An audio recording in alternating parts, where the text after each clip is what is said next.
Bonjour à tous. Nous allons parler de la situation en Ukraine, bien sûr. Et vous le savez, sur cette chaîne, nous sommes pour la paix et pour la défense des intérêts nationaux, loin de l'hystérie, des mensonges et des instrumentalisations contre nos libertés. On va voir tout cela.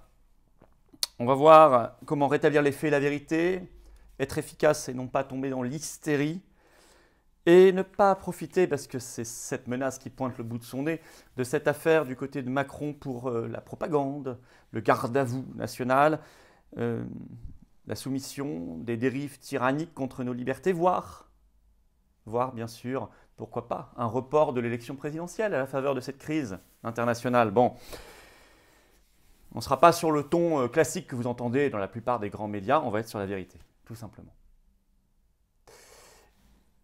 Je crois que cette vidéo va beaucoup vous intéresser. Vous me direz ce que vous en pensez, en tout cas en commentaire. On peut aussi en débattre. Le débat est toujours ouvert.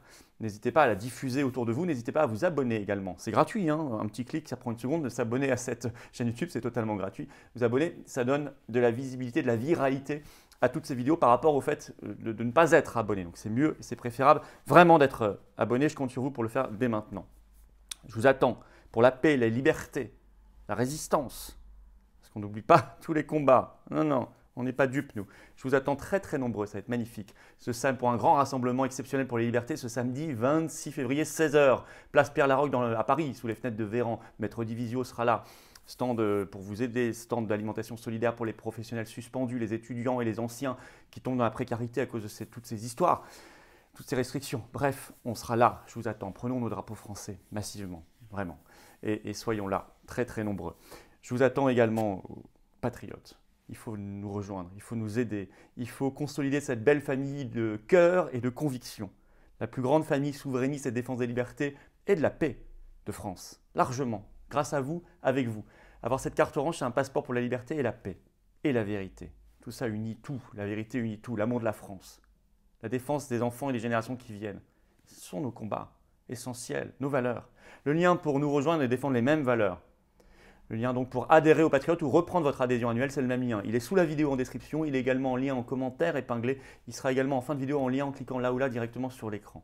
Sous la vidéo en description, il y aura un autre lien pour faire un don de soutien aux Patriotes. C'est vital, on n'a rien d'autre. On n'a pas un centime de l'État ni des banques. Or, on fait beaucoup et depuis longtemps et ça coûte cher. Adhésion, réadhésion, don étant d'ailleurs défiscalisé aux 2 tiers pour vous. Alors bravo, bravo, bravo aux donateurs, aux réadhérents, je ne le dirai jamais assez. Bienvenue aux nouveaux Patriotes. Bienvenue. Alors, l'Ukraine. On ne va pas tout redire sur l'Ukraine. Je vais vous rappeler, je vais vous renvoyer à une vidéo que j'ai faite il y a, peut-être 3 semaines, je ne sais plus, pour vous expliquer tout le contexte historique, géopolitique. Il n'a pas changé, évidemment. Donc ça, je ne vais pas tout rappeler. Mais vous avez tous suivi, la Russie, le 24 février matin, a lancé une opération militaire en Ukraine, à la suite de sa reconnaissance de l'indépendance des républiques autoproclamées dans le Donbass, donc l'est de l'Ukraine, de Donetsk et Lugansk. Bon. Je ne reviendrai pas, donc je l'ai dit dans le détail, sur l'origine de tout ce conflit, de cette situation qui a éclaté en 2014, mais dont les racines plongent bien plus loin dans l'histoire. Je vous ai fait une vidéo là-dessus. Si vous ne l'avez pas vue, vous retrouverez sur ma chaîne très facilement la vidéo. Alors, c'est vrai qu'aujourd'hui, la Russie a mis les Occidentaux devant un fait accompli, cette fois-ci. On peut évidemment rappeler que cette intervention militaire russe en Ukraine est contraire à la Charte des Nations Unies, ça c'est évident. Même la Chine d'ailleurs l'a rappelé. Et que toutes les voies de la diplomatie n'ont pas été épuisées. Il faut le rappeler également. Mais il ne sert à rien de s'exciter, de s'énerver et de devenir hystérique. Il faut être efficace. La France doit penser à ses intérêts nationaux et nous devons penser à la paix. Il faut maintenant réfléchir à ce qu'il faut faire pour éteindre le conflit durablement, réellement, sur le plan militaire bien sûr, et trouver une solution durable. Je vais en exposer les contours. Pour cela, je l'ai dit publiquement, il faut mettre sur place un plan de paix global qui aboutisse dans l'est de l'Ukraine, dans le Donbass, à la consultation directe par référendum local des populations concernées. Leur demander qu'est-ce qu'elles veulent comme avenir, rester en Ukraine, leur rattachement à la Russie ou l'indépendance. C'est aux populations de décider. Il faudra contrôler internationalement ce référendum, mais il faut le faire, il n'y a pas d'autre solution. Il ne faut pas faire croire qu'il n'y a pas de sujet, il y a un énorme sujet. Seule la parole clairement exprimée des peuples peut faire taire les armes. De manière générale, il faut vraiment se garder, et ça comprenez bien dans cette vidéo, le fil rouge de cette vidéo, il faut se garder des prises de position moralisatrices dans cette affaire. Surtout pas, s'il vous plaît, de la part des puissances de l'OTAN. Surtout pas. On rappelle que ce qui est reproché aujourd'hui à la Russie d'avoir reconnu unilatéralement des républiques indépendantes, c'est exactement ce que les Occidentaux ont fait pour le Kosovo vis-à-vis de la Serbie dans les années 2000, en violation du droit international. Il n'y a pas en matière géopolitique, la plupart du temps, il n'y a pas, même tout le temps, les gentils et les méchants. Il y a des intérêts qui se confrontent. Je rappelle sur le Kosovo que le 18 février 2008, la France fut le premier grand pays européen, juste après les États-Unis, dans un suivisme incroyable, c'était Sarkozy, président à l'époque, à reconnaître le Kosovo comme un nouvel État indépendant. C'est ce que nous avons fait en violation du droit international. Or, sur Twitter, Emmanuel Macron ose écrire le 21 février dernier, je le cite, « En reconnaissant les régions séparatistes de l'Est de l'Ukraine, la Russie viole ses engagements et porte atteinte à la souveraineté de l'Ukraine. » Oui, mais qu'est-ce qu'on a fait, nous, sur le Kosovo notamment? Bon, donc, s'il vous plaît, attention aux leçons mal placées parce que les gens n'oublient pas l'histoire. Quant aux répercussions de ce conflit en France, je sonne l'alerte propagande, manipulation en France. C'est une petite musique qui commence à se répandre sur toutes les ondes, se mettre au garde-à-vous oligarchique.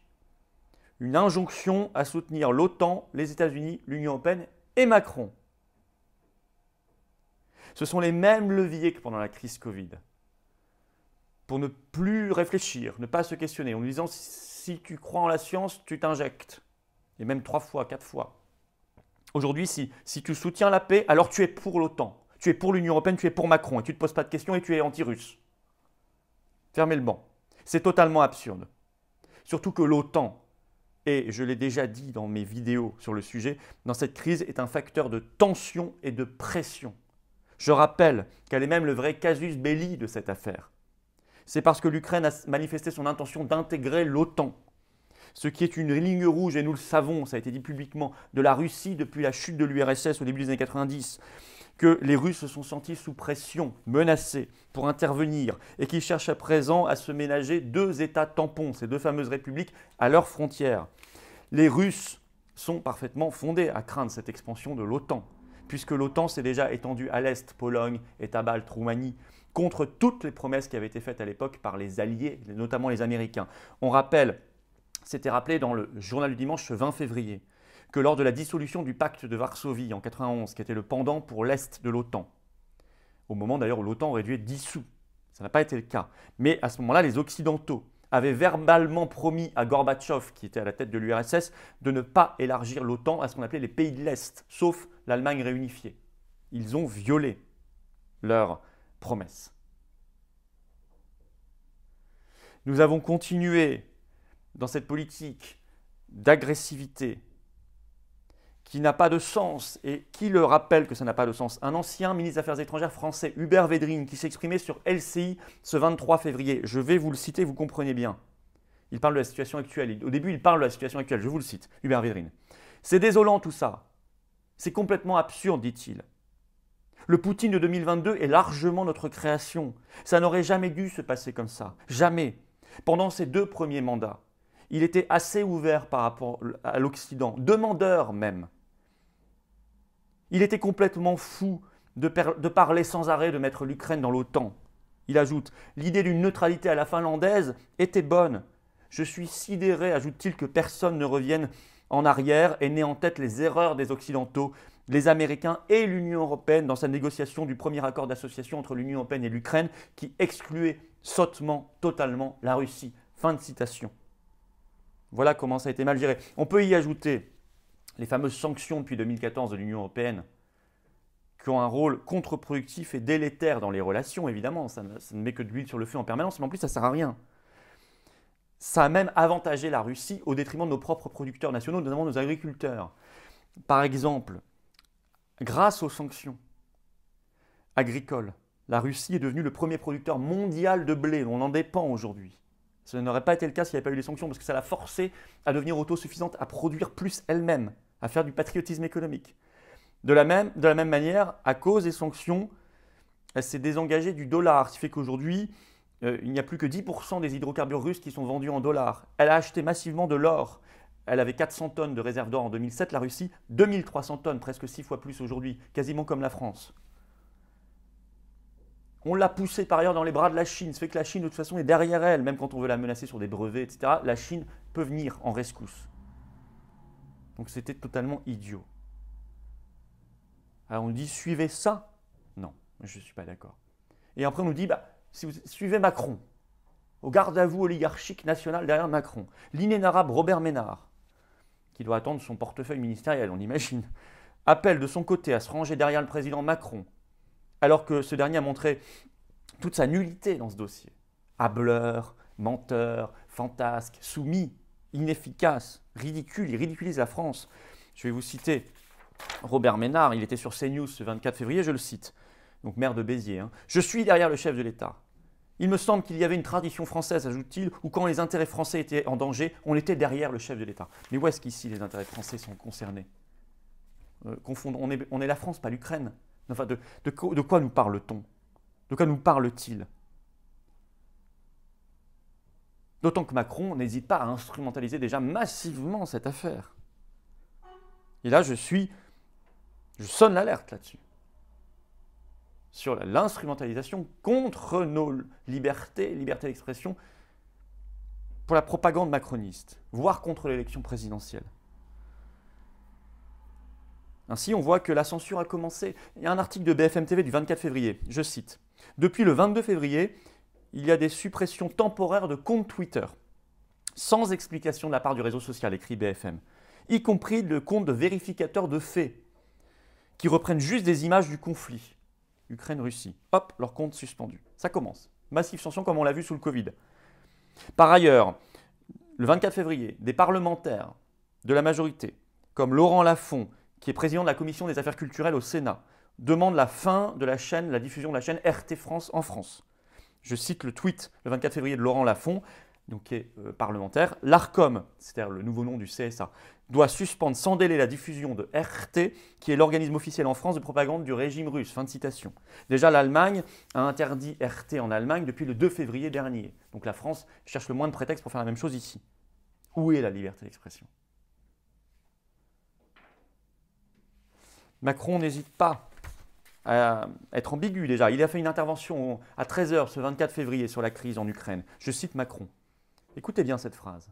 « Les événements de cette nuit sont un tournant pour l'histoire de l'Europe et de notre pays. » Bref, question qu'on doit vraiment se poser. Il ajoute « Ils auront des conséquences durables profondes sur nos vies. » Qu'est-ce que ça veut dire? On aurait dit l'intervention de mars 2020 sur le Covid quand il a dit « Nous sommes en guerre ». On a vu le résultat, on a fini 3 confinements, passe vaccinal, discrimination, restriction majeure des libertés, exclusion de millions de Français du statut de citoyen. Menace tyrannique, donc déjà dans ces phrases. Voir s'il y a intérêt, ira-t-il vers un report, sous prétexte de cette crise ukrainienne, de l'élection présidentielle? Il faudrait pour cela, c'est possible, je vous l'ai déjà dit, il faut réviser l'article 6 de la Constitution sur la durée du mandat du président de la République. C'est faisable par le Parlement réuni en congrès à Versailles. Ils peuvent le faire très vite. Tout est possible, les débats montent déjà, certains interrogent déjà cette question-là. Alors, que faire? La France doit tout faire, en réalité, pour la paix et ses intérêts nationaux et se démarquer complètement de cette propagande. Tout faire pour préserver son indépendance, pour pouvoir agir et peser sur les événements. Dans cette crise, notre rôle doit être un rôle de médiation diplomatique de premier plan, pour la paix, l'équilibre et la défense de nos intérêts nationaux. Or, la France ne peut pas incarner ce rôle tant que nous appartenons à l'OTAN ou l'Union européenne. L'OTAN en particulier dans cette affaire, j'y reviens, puisque cette organisation est perçue comme une menace pour la Russie. Et inversement, l'OTAN considère la Russie comme une menace. Et l'OTAN n'a plus de sens depuis 30 ans, aurait dû disparaître en même temps que le pacte de Varsovie. Cette recherche d'indépendance et de crédibilité diplomatique française passe aussi par, je suis désolé, un outil de défense nationale puissant. On nous a dit au début des années 90, nous allons avoir les dividendes de la paix, on peut se désarmer totalement. Erreur. Une armée puissante et une industrie de défense nationale et non pas européenne. Or Macron fait l'inverse, il est en train de tout donner à l'Allemagne, notamment. Tout ça, je l'ai déjà exposé dans des vidéos depuis longtemps. Je n'ai pas varié. C'était dans mon projet présidentiel quand je pensais pouvoir être candidat avant les signatures. Et ça doit être un critère déterminant pour l'avenir. Cela conjugué, position de la France à la conférence de paix dont je vous ai parlé, ces référendums locaux. Ce dialogue nourri, stratégique, y compris avec la Russie, bien sûr. Voilà une solution qui me paraît bien plus crédible, raisonnable, sage que les agitations macronistes de l'OTAN et de l'Union européenne. Alors, diffusez cette vidéo et cette analyse et venez ce samedi 26 février, 16h à Paris, place Pierre-Laroque, parce qu'on se battra pour les libertés contre cette propagande sur le Covid, sur les restrictions. Le pass vaccinal continue, on n'a pas oublié tout ça, les suspensions et la paix. Ajoutons-y la paix, ça va ensemble, et la vérité, ça va toujours ensemble, ça chapeaute le tout. Je vous attends donc ce samedi, Maître Divisio sera là, tant d'autres seront là, avec nos drapeaux français. Allez sur les-patriotes.fr en première page, vous voyez tout ce que nos référents, militants, bénévoles, patriotes font partout en France. Il faut aller les soutenir ce week-end également. Et puis abonnez-vous à cette chaîne YouTube, c'est gratuit. Hein. Un clic, une seconde, vous êtes abonné. Plus vous êtes abonné, plus ces vidéos circulent rapidement. Rejoignez-nous, venez aux patriotes, venez vous battre pour la vérité, la paix, la liberté, la souveraineté de la France, l'avenir. Tout ça est contenu dans ce passeport orange, cette carte orange d'adhérents. Passeport de paix, on peut y ajouter ça, un passeport de paix face aux hystériques bellicistes de l'OTAN et du reste. Le lien pour adhérer aux Patriotes ou reprendre votre adhésion annuelle est sous la vidéo en description. Il est également en premier commentaire épinglé. Il est également là, regardez, en cliquant directement sur l'écran. Sous la vidéo en description, il y a un autre lien pour faire un don de soutien aux Patriotes et à toutes nos actions, puisqu'on n'a pas un centime de financement public, je le rappelle. Or, on fait beaucoup et ça coûte cher. Adhésion, réadhésion et dons sont défiscalisés aux 2/3 pour vous. Alors bravo aux réadhérents, aux donateurs. Bienvenue aux nouveaux Patriotes. La vérité, la liberté, la paix, la France, l'humanité. Vive la France!